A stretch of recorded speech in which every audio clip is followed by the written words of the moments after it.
Bonjour à tous, infiniment heureux de vous retrouver pour partager avec vous le Chitat du jour. Aujourd'hui, nous sommes le dimanche, Yom Rishon de la Parashat Tetzavé, le 5 Adar et Adar 5786. Notre parasha commence par les mots Ve'ata Tetzavé et Bene Israël. Hachem dit à Moshe de demander au Ham Israël, Ve'ikru elecha shemen zeitzar katit lamaor le'alot ner tamid. Le Ham Israël doit apporter à Moshe Rabbeinu de l'huile d'olive pure, concassée, katit, pour la lumière, pour faire briller la lumière constamment dans le Beth Amikdash. Le Rabbi explique que ce verset-là peut aussi signifier toi, Moshe, tu devrais connecter Tetzavé, le Ham Israël, avec Dieu, en rendant leur émouna forte. Alors, ils t'apporteront, c'est-à-dire à Moshe, quelque chose que tu n'avais pas auparavant. C'est une lumière de spiritualité qui vient de la émouna du Ham Israël, du peuple juif. Cette lumière vient du fait qu'ils sont katites. Ils sont écrasés par le fait d'être en galoute, en exil. Et cette lumière-là, donc, brillera constamment. Tout comme Moshe Rabbeinu a fait ressortir la émouna dans sa génération, il y a un Moshe Rabbeinu dans chaque génération qui aide à renforcer la émouna, la foi du Ham Israël de leur époque. À notre époque, le Rabbi nous a dit que le Mashiach est sur le point de venir et que nous serons bientôt capables de voir la divinité, de voir la Elokout dans ce monde. Le monde sera tel qu'il est censé être, mais pour l'instant, nous ne le voyons pas et cela fait très mal à chacun d'entre nous. La galoute fait ressortir la partie la plus profonde de la neshama d'un juif, pour demander à Dieu d'emmener Mashiach et de faire tout ce que nous pouvons pour que cela arrive plus tôt. C'est comme ce qui arrive quand une olive est pressée, ce qui est la signification du mot katit, la mahor. Quand l'olive est pressée, l'huile sort. C'est la meilleure partie de l'olive qui sort. La meilleure partie de chacun d'entre nous. Quand nous nous sentons pressés par la galoute, par l'exil, cela fait ressortir la meilleure partie de chacun d'entre nous. Cela fait une différence dans tout ce que nous faisons, puisque nous souhaitons la venue de Mashiach.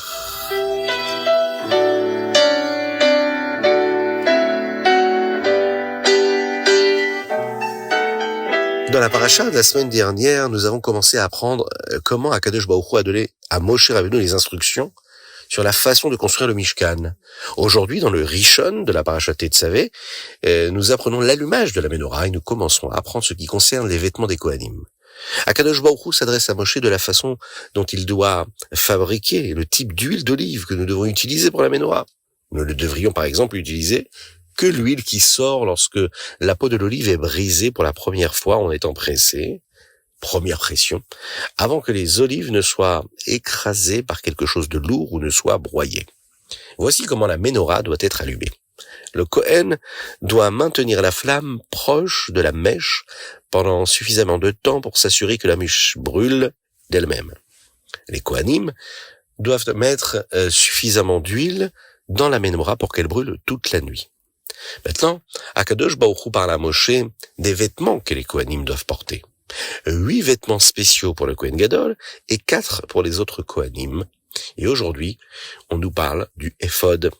Le éphod doit être fabriqué à partir de fils colorés comme les rideaux du Mishkan seront fabriqués. C'est comme un tablier qui est porté à l'envers, de sorte qu'il ne couvre pas le Kohen Gadol sur le devant. L'éphod est fait avec une ceinture qui en fait partie et des bretelles qui y sont attachées. Le Ham Israël doit aussi prendre 2 pierres précieuses et graver les noms des shvatim, des tribus dessus. La moitié des shvatim des tribus d'Israël sur chaque pierre. De cette façon, chaque fois que le Kohen Gadol ira dans le Mishkan, Akadosh Baruch Hu se souviendra à quel point le Ham Israël est si spécial.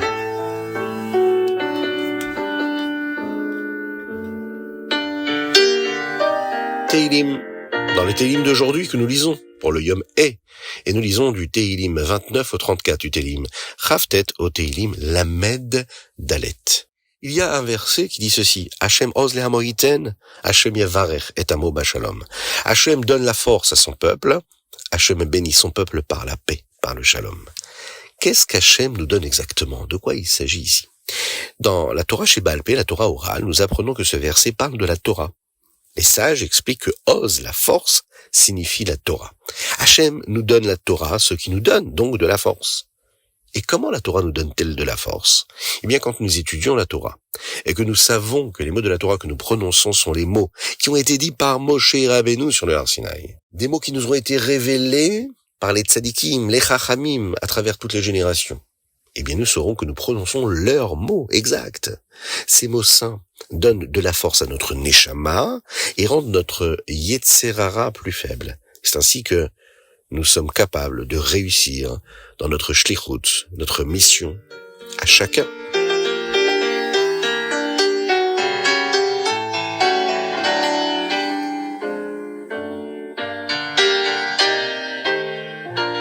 Tanya, Likutei Amarim, nous sommes dans le 31e chapitre.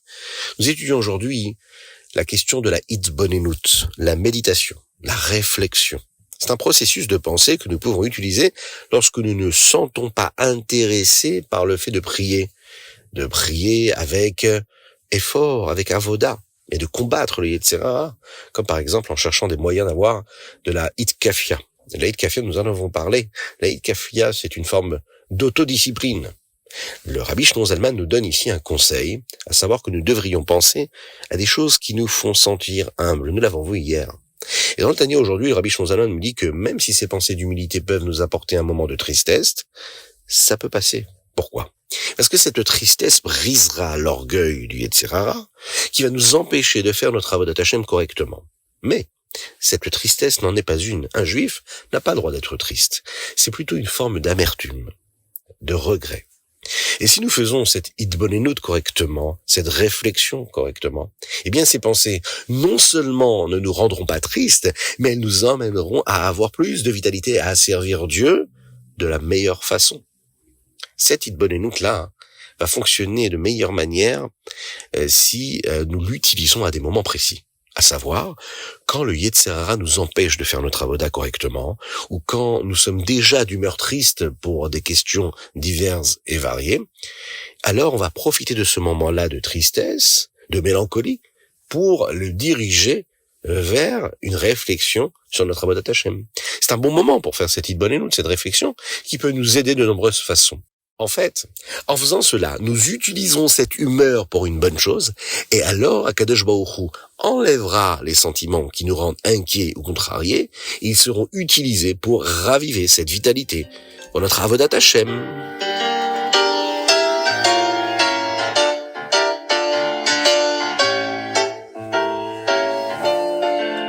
Hayom Yom 5 Adar. Le Hayom Yom a été écrit dans une année où il y avait 2 Adar, et donc nous étudions les 2 Adar. Chaque juif est un shaliach d'Hachem, est envoyé d'Hachem. Avec la Hashgacha pratit, providence divine, Akadosh Baruch Hu place chaque personne là où elle se trouve afin de nettoyer, de purifier le monde avec les paroles de Torah et de Tfila. C'est important pour nous tous de le faire.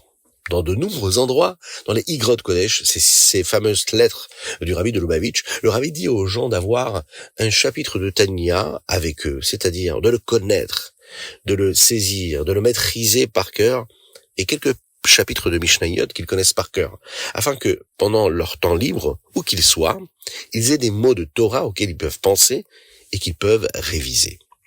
Dans le Hayom Yom du 5 Adar Sheni, on nous parle ici de l'histoire d'un bachor, d'un étudiant qui a demandé au Rabbi Yosef Yitzhak dans une lettre si, puisqu'il y a tant à apprendre, il ne devrait pas se concentrer sur l'apprentissage d'une seule chose.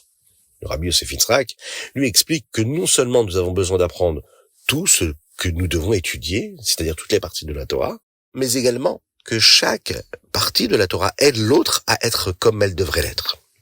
Un chassid a besoin d'apprendre la partie dévoilée de la Torah, comme le niglé de Torah, ce que nous appelons la Gemara, le Shulchan Aruch. Parce que comme le dit la Mishnah, lo am haaretz chassid. Un am haaretz, c'est-à-dire une personne qui est ignorante, ne peut pas être un chassid. À partir de là, nous voyons qu'il est important d'apprendre le niglé, pour ne pas être un Amaretz, chas v'shalom. Et un chassid a besoin d'apprendre également la chassidout, qui montre sa connexion avec Dieu. Comme il est dit dans le Zohar, Eizeu chassid amit chased imkono. Qu'un chassid est quelqu'un qui agit d'une manière de chassidout avec Dieu. Cela signifie qu'il fait les mitzvot d'une belle manière, c'est-à-dire avec embellissement, avec hidour. Et pour faire cela, nous avons besoin d'étudier la chassidout. Ces deux-là ensemble, la niglé de la Torah et la chassidoute de la Torah, nous emmènent à nous comporter comme de meilleurs juifs. À travers la tfila, à travers les mitzvot que nous faisons avec hidour, avec embellissement, ce qui est le but en réalité, cette étude-là, de faire en sorte que nous soyons tous des réceptacles pour recevoir le dévoilement d'Akadosh Baruch Hu à l'infini.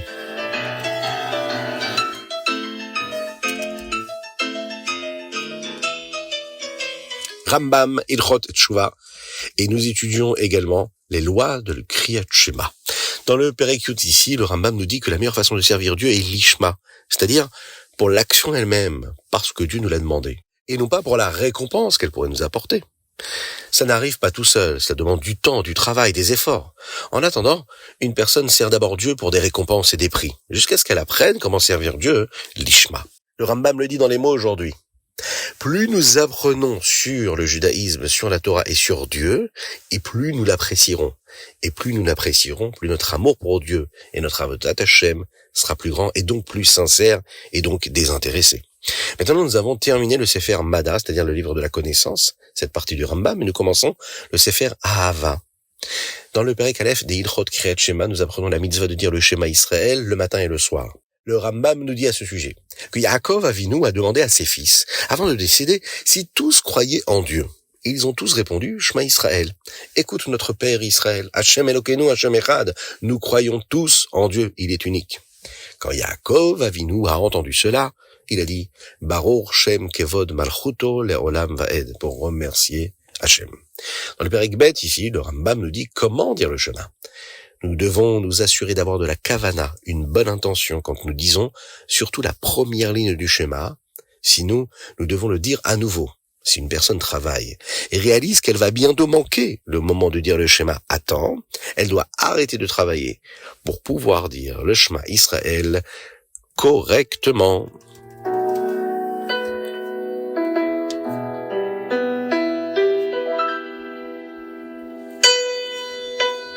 C'était le Chitat du jour, je vous invite à le partager avec le plus grand nombre. Que Dieu vous bénisse et qu'il vous protège, qu'il inonde la Ham Israël de bonté, de grâce et de miséricorde. De joie véritable dans tous les domaines, matériels et spirituels. Que Kadosh Baruch Hu envoie la refoua shelema à tous ceux qui en ont besoin, de la Hatzlacha, à tous les Chayalim du Ham Israël qui se battent en Eretz Israël et en dehors d'Eretz Israël, qui nous envoie le Mashiach tout de suite et maintenant. La refoua shelema pour David Ben Sultana et Avraham Ben Sultana. À très bientôt pour un nouveau rendez-vous du Chitat du jour. Envoyez vos dédicaces. +33 6 21 37 24 52 sur WhatsApp. À bientôt.